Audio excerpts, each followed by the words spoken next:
दोस्तों नमस्कार। आज इस पुस्तक पर चर्चा करेंगे। यह उपन्यास है और इसका शीर्षक है सुखना।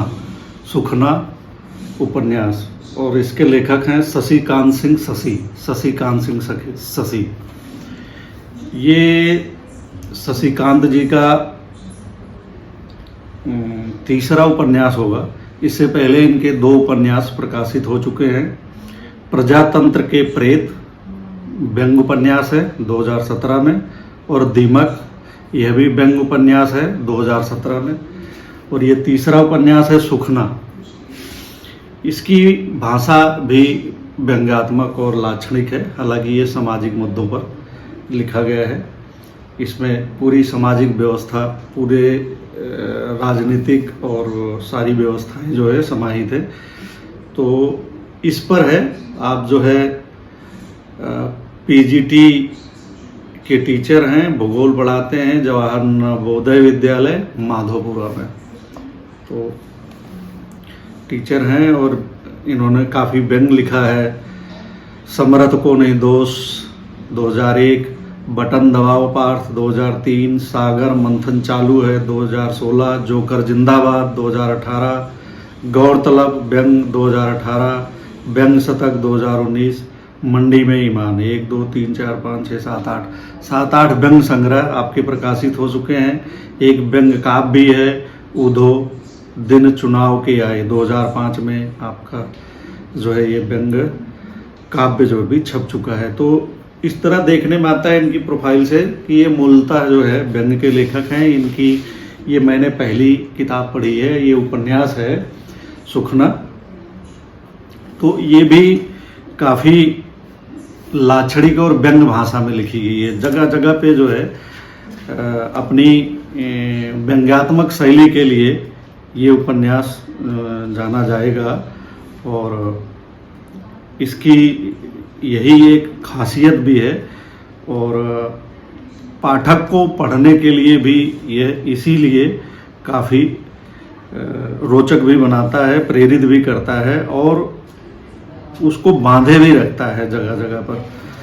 तो इसकी जो विभिन्न जगहों पर जो भाषा है, हम भाषा के बारे में पहले चर्चा कर लेते हैं। लेकिन भाषा के बारे में चर्चा करने से पहले, उससे पहले जो इस उपन्यास की थीम है उसको समझने से पहले हम जो है एक कार्ल मार्क्स के एक कथन को कोट करना चाहेंगे। उन्होंने सामाजिक सत्व तथा सामाजिक चेतना के संदर्भ में लिखा है, भौतिक जीवन की उत्पादन प्रणाली जीवन की आम सामाजिक, राजनीतिक और बौद्धिक प्रक्रिया को निर्धारित करती है। मनुष्यों की चेतना उनके अस्तित्व को निर्धारित नहीं करती।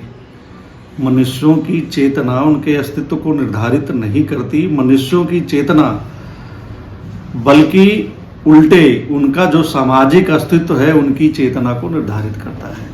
यानी कि क्या सामाजिक स्थिति है उससे मनुष्य की चेतना विकसित होती है, और उसका अस्तित्व जो है उसकी चेतना से नहीं बनता है, उसकी सामाजिक स्थिति से बनता है।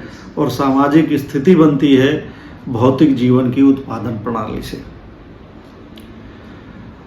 आगे लिखते हैं कि आर्थिक बुनियाद के बदलने के साथ समस्त बृहदाकार ऊपरी ढांचा में कमोबश तेजी से बदलाव आता है। ऐसे रूपांतरणों पर विचार करते हुए एक भेद हमेशा ध्यान रखना चाहिए।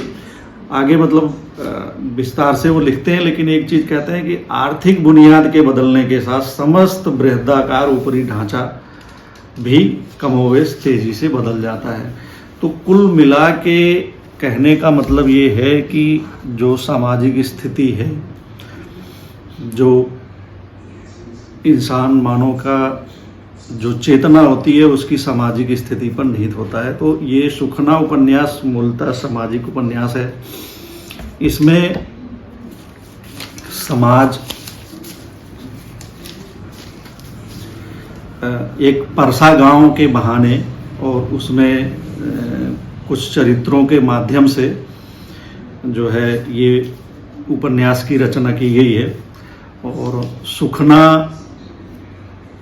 इसका जो है उपन्यास का एक तरह से मूल पात्र होता है। दलित समाज से आता है, 15-16 साल का किशोर है और ले दे के जो है वो 17, 18, 19 साल की उम्र में जो है ऐसे काम करता है जिससे उसका काफ़ी दुखद अंत होता है। तो उसकी सामाजिक चेतना को इसमें दिखाया गया है। और उसकी सामाजिक चेतना, जैसा कि कहा गया है कि जब तक भौतिक उत्पादनों में परिवर्तन नहीं होता, सामाजिक चेतना नहीं बदलती। सामाजिक चेतना तभी बदलती है जब आर्थिक विकास होता है। आर्थिक विकास के बिना सामाजिक चेतना में कोई परिवर्तन आ नहीं पाता है। तो मूल रूप से आर्थिक परिवर्तन होना ज़रूरी है, जो कि ये इस उपन्यास के माध्यम से ये चीज़ सामने आती है। तो काफ़ी रोचक शैली में और विभिन्न भागों में ये उपन्यास लिखा गया है। तो इसमें जो शुरुआत होती है इस उपन्यास की, एक किसान की खुदकुशी से। किसान है जिसने खुदकुशी कर ली है, तो वहाँ से इसकी शुरुआत होती है। लाक्षणिक भाषा में, व्यंग्यात्मक शैली में इस दृश्य का चित्रण किया गया है। इसके जो पात्र वहाँ मौजूद होते हैं उनको भी काफ़ी व्यंग्यात्मक भाषा में जो है उनका चरित्र चित्रण किया गया है। तो ये जो किसान है ये रामलगन होता है। रामलगन एक किसान है और पलटू सिंह जो है गांव के समाज के उच्च जाति से संबंध रखने वाले हैं और सूद पे पैसे देते हैं। राम लखन को भी इन्होंने भी काफ़ी पैसे दे रखे हैं और इतने पैसे दिए राम लखन को कि, और उसके बाद उसका इस तरह से उत्पीड़न किया कि उसने जो है आत्महत्या कर ली।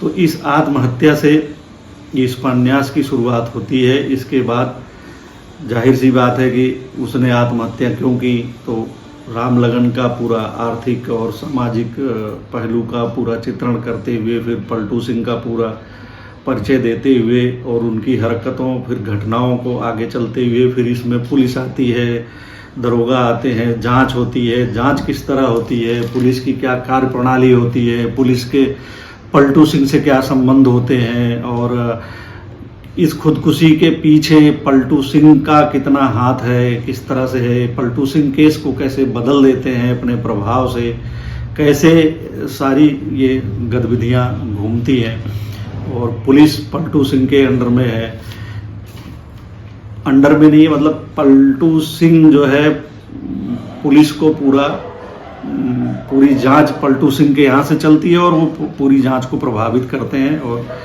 एक तरह से जो आरोपी होते हुए भी उनका कुछ पुलिस बिगाड़ नहीं पाती। दरोगा जो है ये मामले को बट्टे खाते में डाल देता है और उसका नतीजा ये होता है कि इस घटना के अलावा एक घटना और हो जाती है। जो इसमें एक चरित्र है सुखना, उसकी पत्नी के साथ एक चरित्र है इसमें अलबेला सिंह, अपराधी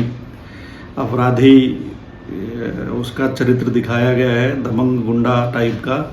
और अलबेला सिंह जो है वो उसकी पत्नी के साथ जो है उसकी हत्या करता है।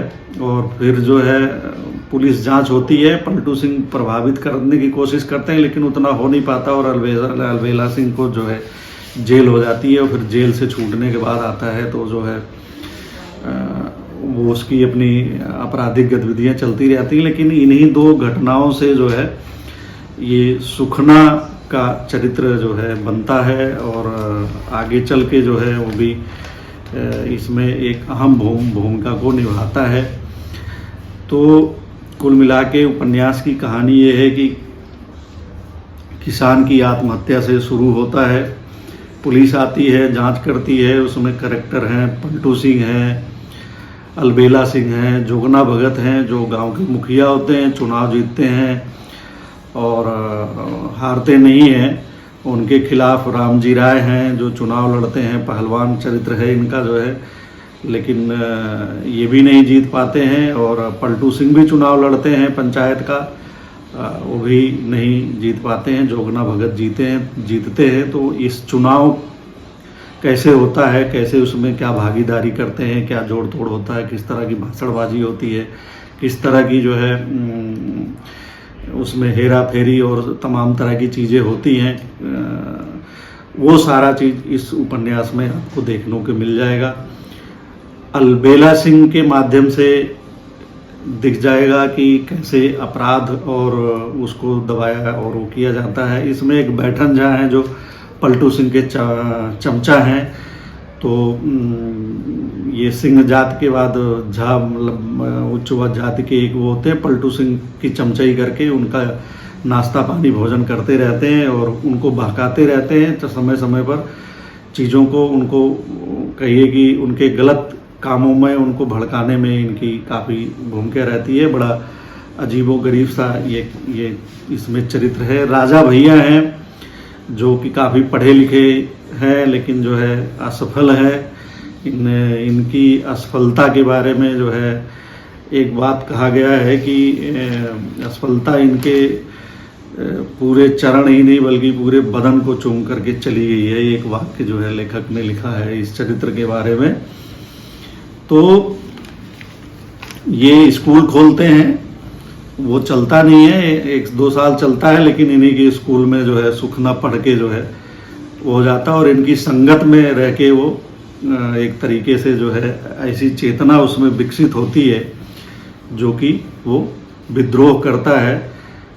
पुलिस से भी नहीं डरता और जो है पलटू सिंह से भी नहीं डरता, जबकि मतलब दलित समाज से होते हुए भी वो इन सब का विरोध करता है और खरी खरी बात कहता है। और अंत तो खैर उसका जो होता है वो आप जब पढ़ेंगे तो उसमें पता चलेगा। और इसमें पलटू सिंह के बेटे का एक चरित्र है मौजी सिंह। मौजी सिंह के चरित्र को आवारा पंथी में दिखाया गया है और आस्की वगैरह करने का और उसका जो भी रहता है एक इस तरह का चीज़ें हैं। तो ये चरित्र समझ में नहीं आया कि इसको क्यों इसमें जोड़ा गया है और काफ़ी विस्तार से इस पे लिखा गया है, जबकि ये निरर्थक लगता है। तो शुरुआत में ऐसा लगा था कि ये जो है उपन्यास जो है किसानों की समस्याओं पर जो है केंद्रित होगा, जिस तरह से जो है इसकी शुरुआत होती है, लेकिन वो किसानों की समस्या से गुजरते हुए ज़्यादा वो जातीय समस्या पर हो जाती है और जातीय संरचना पर आ जाती है कि समाज में किस तरह से जातीय संरचना है और गांव में एक किसका प्रभुत्व होता है। और फिर जो है ये भी नहीं है पलटू सिंह सूदखोर है लेकिन वो मुखिया नहीं बन पाता, चुनाव लड़ता है, हारता है। जोगना सिंह चुनाव जीत जाता है, वो पिछड़े वर्ग से दिखाया गया है। तो जातियों का किस तरह से वो होता है तो उसमें मुखिया कैसे बनते हैं। रामजी राय हैं, वो पिछड़ी जात से हैं, वो भी चुनाव लड़ते हैं लेकिन हार जाते हैं और उनके अपने ही उनको जो है वो करते हैं। तो चुनावी राजनीति और इन सब को समेटते हुए ये उपन्यास में पूरी बात कही गई है। और अंत में घटनाएं तेजी से चलती है।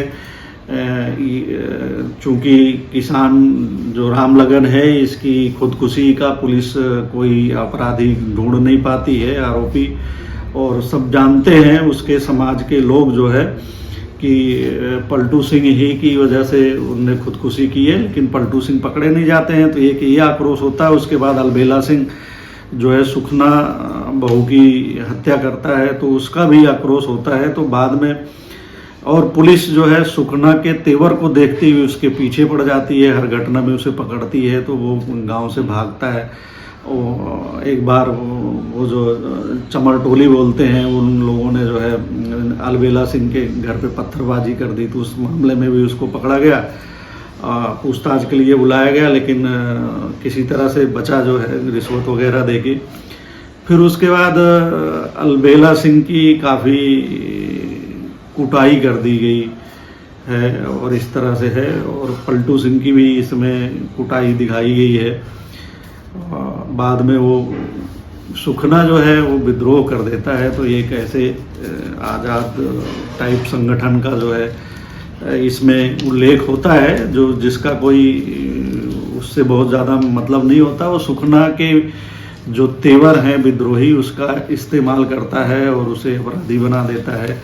लेकिन सुखना के माध्यम से वो अलवेला सिंह का अपहरण करता है और उसकी हत्या करवा देता है और उसका इल्ज़ाम सुखना पे लगा देता है। फिर जो है वो पलटू सिंह को भी उठवा लेता है सुखना के माध्यम से। और जब ये लोग ले गए होते हैं और एक जगह जब पलटू सिंह की हत्या करने वाले होते हैं कि उसी समय जो है कमांडो फोर्स के साथ जो है आ जाते हैं और वो तो भाग जाता है जो उसका संगठन का मुखिया होता है, लेकिन ये बाकी लोग पकड़े जाते हैं, मारे जाते हैं। सुखना भी पकड़ा जाता है और रास्ते में उसको इनकाउंटर करके मार देते हैं। तो इस तरह से इस कहानी का जो है वो हो जाता है, अंत हो जाता है उपन्यास का। तो इसमें पूरी जो समझ में आई वो ये कि एक विभिन्न चरित्रों के माध्यम से कुछ समाज में ऐसे चरित्र हैं जिनको आप अपने आसपास देख सकते हैं, अपने गांव में, गांव के हैं तो मूल रूप से गांव पर ही केंद्रित है ये, और गांव के चरित्र को ही इसमें परिभाषित किया गया है। और काफ़ी व्यंग्यात्मक भाषा है और उसका जो है कुछ हम उदाहरण जो है बताते हैं कि किस तरह का इसमें जो है भाषा का उपयोग किया गया है। जैसे एक राजा भैया चरित्र है जो मतलब स्कूल खोलते हैं वो भी नहीं चलता, और एक वो जो है बकरा पालन का व्यवसाय करते हैं, बकरा पालन लोन लेके, वो भी नहीं चल पाता। लोग उधारी में कैसे उनको खा जाते हैं, उनकी जाति के लोग ही जो है विभिन्न तरह से कह के, तो उसमें भी उजड़ जाते हैं। और वो वैचारिक रूप से थोड़ा जो है वामपंथी होते हैं, लेकिन जातीय रूप को मानते हैं और पलटू सिंह को वोट करते रहते हैं। तो इस तरह से उनका भी कोई चरित्र या विचार नहीं बन पाता। गजब अजीबो गरीब सा एक चरित्र है। तो इस चरित्र के माध्यम से शायद जो है लेखक जो है आज के जो वामपंथी बुद्धिजीवी हैं उन पे शायद एक व्यंग किया है, ऐसा लगता है कि जो है वो किसी को इसमें किसी वास्तविक चरित्र को जो है ले आके इसमें उसका चित्रण किया गया है। तो भाषा के जिक्र कर रहे थे, तो भाषा विभिन्न जगहों पर कुछ उल्लेखनीय है जिसका जिक्र कर देते हैं। जो है जैसे झूठ बोलने के लिए मंदिर या अदालत में जाओ, यहाँ क्या करने आए हैं। पूर्वजों के जमाने से ही वह लोग स्कूल के पास ही रहते आए हैं लेकिन निरक्षर हैं। स्कूल के पास ही रहते आए हैं लेकिन निरक्षर हैं। राम लगन शिव मंदिर में नियमित जल चढ़ा रहा था, लेकिन शिव जी दूध चढ़ाने वाले की सुन रहे थे। गांव के मालिक पलटू सिंह ही है, वही कानून है और वही ईश्वर दोनों है। थाने और अस्पताल में खाली जेब जाने वाले को मुक्ति नहीं मिलती है। चिल्लाने से यदि क्रांति हो जाए तो हर आदमी अपने छत पर कर ले क्रांति। यदि वोट न खरीदे जाएं तो महात्मा गांधी भी चुनाव नहीं जीत सकते हैं। बुद्धिजीवियों पे एक टिप्पणी है कि बुद्धिजीवी आदमी को हमेशा मूर्ख की तलाश रहती है, बुद्धिमान की नहीं। और राजा सिंह के बारे में ये टिप्पणी ज़्यादा ठीक बैठती है, ये इसीलिए उनके बारे में ही ये कहा गया है। गरीबी और अशिक्षा के कीचड़ में ही वोटर पनपते हैं, मतदाता। एक अक्लमंद को मूर्ख बनाने में जितना समय खर्च किया जाए उतने में 10 मूर्खों को भक्त बनाया जा सकता है। तो इस तरह के कुछ सूक्त वाक्य हैं भाषा में जो काफ़ी रोचक हैं और समझे जा सकते हैं कि कैसी लाक्षणिक भाषा का उपयोग किया गया है।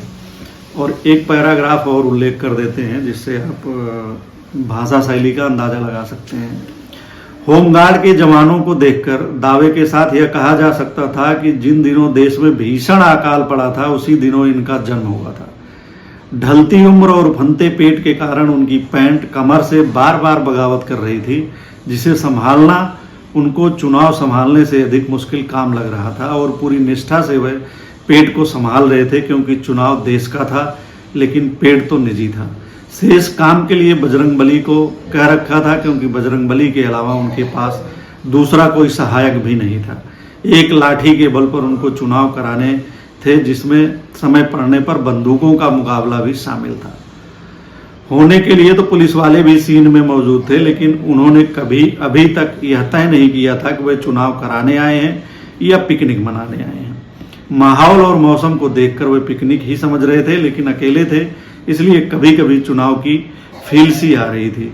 पुलिस वाले एक पेड़ के नीचे बैठे देश में बढ़ रहे भ्रष्टाचार पर बहस कर रहे थे।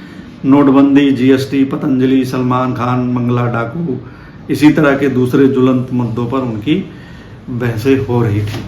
तो यह एक उदाहरण है कि भाषा कैसे है इस उपन्यास की। इस तरह की लाक्षणिक और व्यंग्यात्मक भाषा जो है आपको विभिन्न चैप्टर में मिल जाएगी।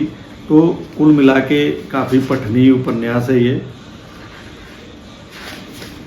इसको आप जो है पढ़ सकते हैं। इसका प्रकाशन किया है न्यू वर्ड पब्लिकेशन नई दिल्ली ने। न्यू वर्ड पब्लिकेशन नई दिल्ली ने इसका प्रकाशन किया है और ये 275 रुपये इसकी कीमत है। अमेजन पे भी उपलब्ध है। 184 इसमें पृष्ठ हैं कुल मिला के। तो एक पठनीय उपन्यास है और आगे चल के देखिए ये किस तरह से हिंदी साहित्य में दर्ज किया जाता है, इसकी क्या उपयोगिता और क्या वो इसकी मूल्यांकन किस तरह से होता है। मेरे ख्याल से यह एक अच्छा उपन्यास है। नमस्कार, धन्यवाद।